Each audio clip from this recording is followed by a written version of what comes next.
जेठानी के नाम ससुराल। सुंदरपुर नाम के शहर में एक परिवार रहता है जिसमें दो भाई अपनी अपनी पत्नी और बच्चों के साथ खुशी खुशी रहते हैं। दो भाई सुंदर और सुशील के संयुक्त परिवार में उनकी माँ भी उनके साथ ही रहती है। सुंदर बड़ा भाई था जो अपने छोटे भाई सुशील से पूरे 10 साल बड़ा था। इसलिए जब से सुशील की पत्नी आभा शादी करके इस घर में आई थी, उसने जेठ जेठानी को ही घर के सभी बड़े और महत्वपूर्ण काम करते हुए देखा था। धीरे धीरे समय बीतता है और आभा भी 2 बच्चों की माँ बन गई। जेठानी मंजू के तो पहले से ही 3 बच्चे थे। आभा और मंजू के बीच का सामंजस्य ऐसा बैठा कि संयुक्त परिवार में असंख्य जिम्मेदारियों को निभाते और गृहस्थी की गाड़ी खींचते खींचते कब 20 साल का लंबा समय बीत गया उन्हें पता ही नहीं चला। 20 साल में उन दोनों के बच्चे बड़े हो गए थे। जेठानी मंजू की दोनों बेटियों की शादी हो गई थी और बेटा आभा के बच्चों के साथ कॉलेज में पढ़ रहा था। एक दिन, मुझे समझ में नहीं आता मम्मी, आखिर कब तक हम लोग इस खंडर जैसे मकान में रहते रहेंगे? अरे हम लोग किसी ढंग के मकान में शिफ्ट क्यों नहीं कर सकते? अरे बेटा, ये खंडहर नहीं है, तुम्हारे दादा का पुश्तैनी मकान है और इस मकान में तुम्हारे दादा दादी और पूर्वजों का आशीर्वाद है। इसलिए इस मकान को छोड़कर हम कहीं नहीं जा सकते। ये बात मैं तुम्हें पहले भी कई दफ़ा बता चुकी हूँ, लेकिन तुम्हारे दिमाग में तो जैसे कोई बात जाती ही नहीं। ऐसा लग रहा है तुम ही अनोखे जवान हुए हो, हम तो कभी जवान हुए ही नहीं थे। और बेटा, हमारी बात तो एक बार छोड़ भी दे, तेरी दोनों बड़ी बहनें पूजा और आरती भी इसी घर में पली बड़ी हुई और शादी करके अपने अपने ससुराल भी रवाना हो गई, लेकिन उन्हें कभी इस घर से कोई दिक्कत नहीं हुई। लेकिन तुम तीनों तो एक जैसे ही हो, कभी किसी बात में संतोष भी कर लिया करो। मम्मी, पूरी कॉलोनी में बाकी घरों को देख लो और एक अपना घर देख लो। पुश्तैनी मकान होने का मतलब ये तो नहीं ना कि हम खंडर में ही रहते रहें। अच्छा ठीक है, मकान चेंज नहीं कर सकते, लेकिन इस मकान का रेनोवेशन तो कर ही सकते हैं ना। मुझे समझ में नहीं आता तुम्हारा कांटा रोज रोज आकर एक ही बात पर क्यों अटक जाता है। अरे अच्छा खासा तो है हमारा घर, आखिर क्या कमी है इस घर में जो मैं तुम्हारे कहने पर यहाँ तोड़ फोड़ करवा दूँ? और रोज रोज मेरा दिमाग खाने से कुछ भी नहीं होने वाला, तो जाकर अपने पापा से बात कर। वैसे भी घर के सारे इम्पोर्टेंट फैसले तेरे पापा और ताऊ जी ही लेते हैं। मम्मी, कभी घर से बाहर निकल कर देखिए, लोग कैसे कैसे आलीशान मकान में रह रहे हैं और एक हम है जो पता नहीं किस जमाने से इस टूटे फूटे मकान में बस रहते ही जा रहे हैं। अरे पीढ़ियां बदल गई, लेकिन आप लोगों का रहन सहन का स्तर नहीं बदला। अपने लिए ना सही, मेरे लिए ही इस घर का हुलिया थोड़ा तो चेंज कर दो। मेरे दोस्त मेरा मजाक बनाने लगे हैं, अब कहते हैं भूत बंगले वाला विकी आ गया। बेटे विकी की रोज रोज की जिद से अब तो आभा भी तंग आ गई थी। अच्छा ठीक है, मैं तेरे पापा से बात करती हूँ, अगर उन्होंने हाँ बोला तो फिर करा देते हैं रेनोवेशन। लेकिन मेरी शर्त है, जो भी काम होगा बस तेरे कमरे में ही होगा, बाकी का घर जैसा है वैसा ही रहेगा। तू चमका ले अपना कमरा और मेरी जान छोड़। नहीं मम्मी, घर का मेन एंट्रेंस, लॉबी और ड्राइंग रूम भी रेनोवेट कराओ। कोई मेहमान आता है तो बात शर्मिंदगी उठानी पड़ती है। आजकल कौन ऐसे बाबा आदम टाइप के घरों में रहता है? अगले दिन आभा पति से घर की मरम्मत और पेंट के लिए बात करती है। अब अभी हाथ थोड़ा तंग चल रहा है, अभी ये सब काम नहीं हो पाएगा।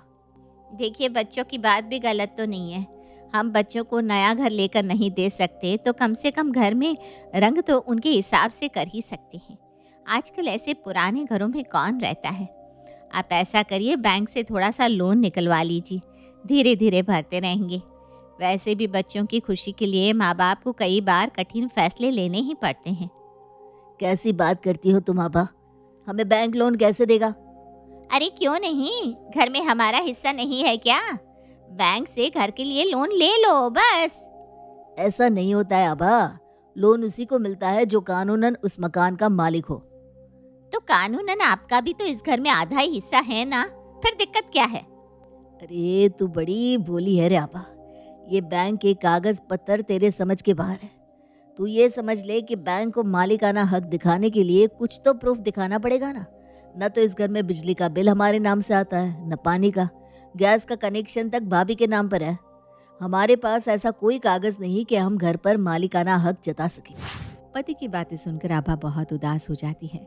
ज्यादा पढ़ी लिखी ना होने के कारण उसे पति की सारी बातें तो समझ में नहीं आती, लेकिन इतना जरूर समझ में आ गया था कि फिलहाल वो मकान में मरम्मत का काम नहीं करवा पाएगी।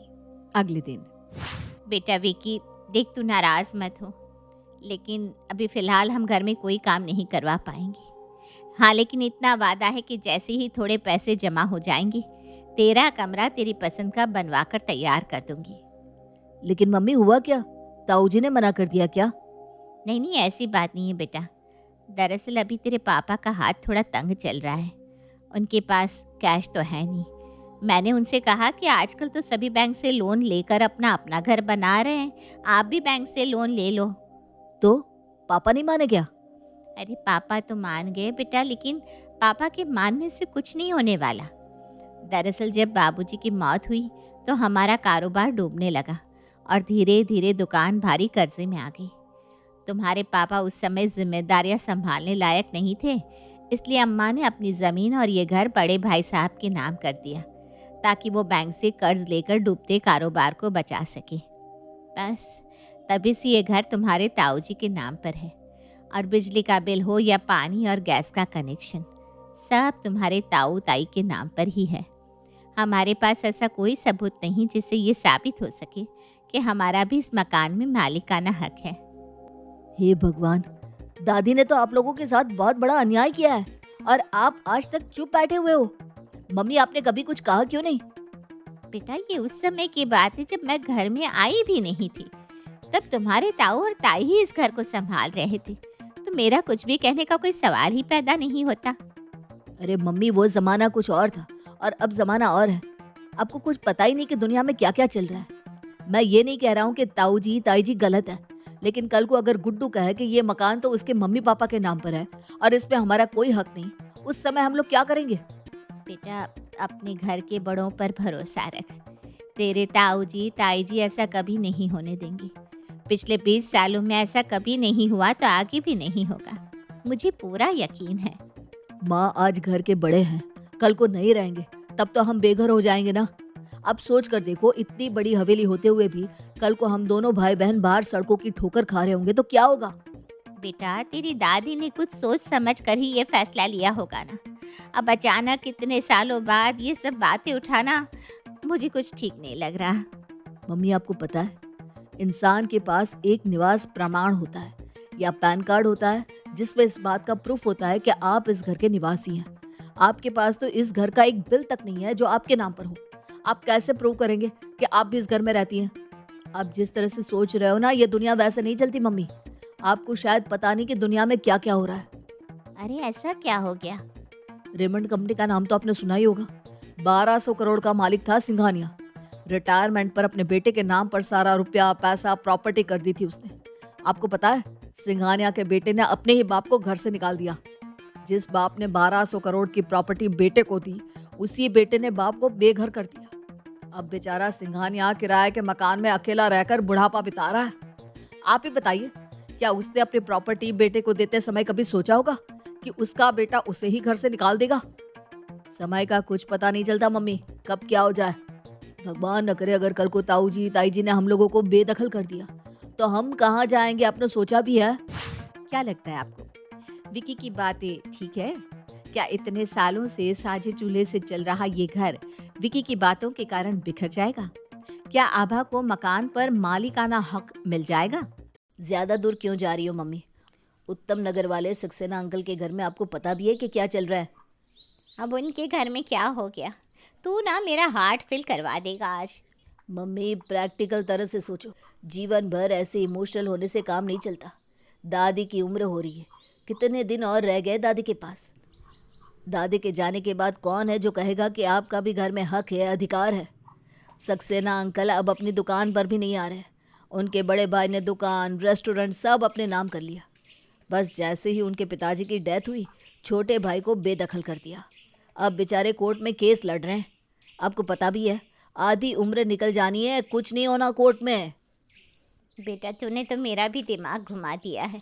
अगर तू कह रहा है तो मैं तेरे पापा से इस बारे में बात करूंगी। शाम के समय जब सुशील घर लौट कर आता है तो उसकी पत्नी आभा उससे बात करती है। सुनिए जी, विकी कह रहा था कि इस मकान में कोई भी चीज़ हमारे नाम पर नहीं है।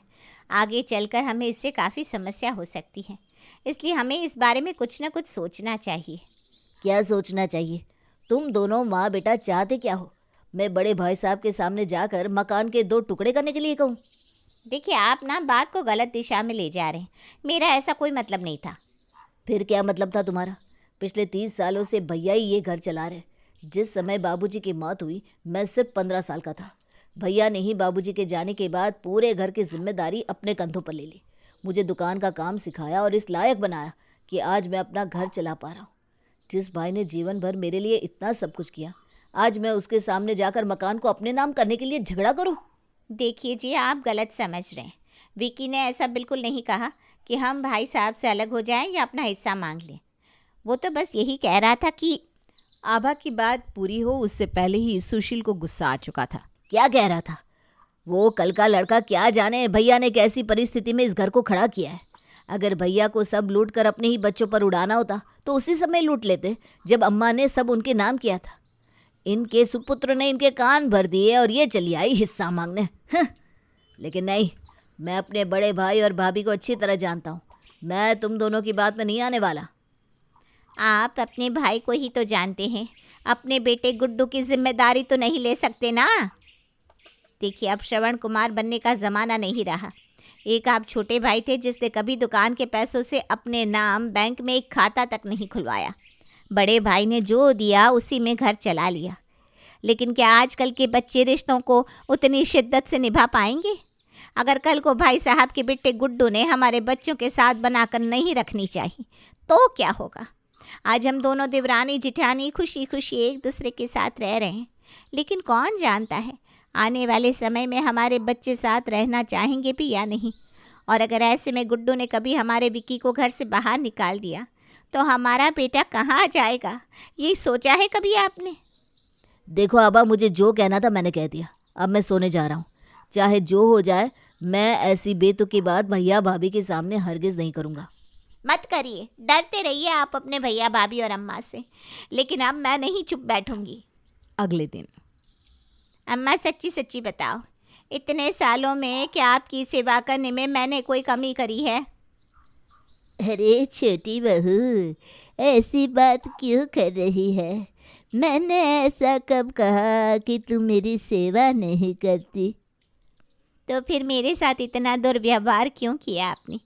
मेरी आधी उम्र गुजर गई इस घर में रहकर अच्छा बुरा समय निकालती।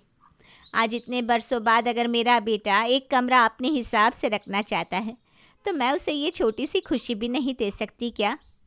अरे तो कर लेने देना, किसने रोका है विकी को? अम्मा, पैसे कहाँ हैं? आपके गौ बेटे ने सारी उम्र बता दी, लेकिन गले से 10 रुपये निकाल कर कभी अपनी जेब में नहीं रखे। उनकी जेब से तो 50 रुपये भी नहीं निकलने वाले। सोचा था बैंक से पैसा लेकर कमरा तैयार करा लूँगी, लेकिन इस मकान में मेरा है ही क्या जो मुझे बैंक लोन देगा? ऐसा क्यों सोचती है आभा बहू? ये घर जितना मंजू का है उतना ही तेरा भी है। माना कि घर के सारे कागज़ बड़े के पास है, लेकिन ऐसा नहीं कि तेरा कोई हक या अधिकार नहीं। उस समय मैंने जो किया मजबूरी में किया था। मैंने उसे सब सौंप दिया। इसका मतलब ये नहीं कि तुझे बेदखल कर रखा है। बेटा, ये सब कुछ तेरा भी है। अम्मा, बातों से कुछ नहीं बनेगा। आपकी बातें सुनकर बैंक मुझे लोन नहीं देने वाला, और बातों का कचहरी में कोई मोल नहीं होता। कल को कचहरी में कागज़ दिखाने की बात होगी तो मेरे पास है क्या साबित करने के लिए कि मैं भी इस घर की कानूनन हकदार हूँ? अरे बहू, तू चिंता मत कर। तुझे लोन लेने की कोई ज़रूरत नहीं है। मैं सुंदर से बात करती हूँ। घर की मरम्मत में जो भी खर्चा होगा सुंदर दे देगा। अगले दिन अम्मा ने बड़े बेटे सुंदर को अपने पास बुलाया। सुंदर बेटा, छोटी बहू अपनी तरफ के हिस्से में थोड़ा काम कराना चाहती है। अब सारा कारोबार तो तेरे हाथ में है, और छोटा इतना सीधा है कि जब तक तू अपने मुंह से नहीं कहेगा वो दुकान से 1 रुपया भी नहीं लेगा। इसलिए बेटा, तो अपने हाथों से छोटे के हाथ में कुछ रुपए रख दे ताकि वो अपने बेटे की इच्छा पूरी कर सके। अम्मा ये तो कोई बात नहीं हुई। माना कि घर में सारा पैसा और कारोबार इनके हाथ में है, लेकिन घर के सारे खर्च भी तो हम ही चला रहे हैं ना। अगर सुशील दुकान से पैसा नहीं लेता तो कोई एहसान नहीं करता। इतने बरसों में उसका घर भी तो हम ही ने चलाया है। बड़ी बहू, एहसान की कोई बात है ही नहीं। जब उसके हाथ में पैसा नहीं है तो उसकी ज़रूरत पूरी करने के लिए तो तुम्हें ही रुपए देने होंगे ना। ज़रूर देंगे, और आज तक देते ही आ रहे हैं, लेकिन ऐसे फिजूल खर्ची में लाखों रुपए नहीं लुटा सकते हम। मंजू, अम्मा के सामने आवाज़ ऊंची मत करो। ठीक है अम्मा, आपकी बात रखने के लिए मैं पैसे दे देता हूँ, लेकिन आप भी एक बात का ख्याल रखना कि आगे से ऐसे नाजायज़ रुपयों की मांग छोटा ना करे तो ही अच्छा होगा। बड़े बेटे सुंदर की बात सुनकर अम्मा को बड़ा झटका लगता है। शायद छोटी बहू की बात सही है। आज तक घर के सारे कामों में मैंने बड़ी बहू को आगे रखा है। इतना ही नहीं, घर के सारे कनेक्शन तक बड़ी के नाम पर है। छोटी के पास तो अपना कुछ भी नहीं। आज मैं ज़िंदा हूँ तो मेरे कहने से उसे रुपए मिल भी गए।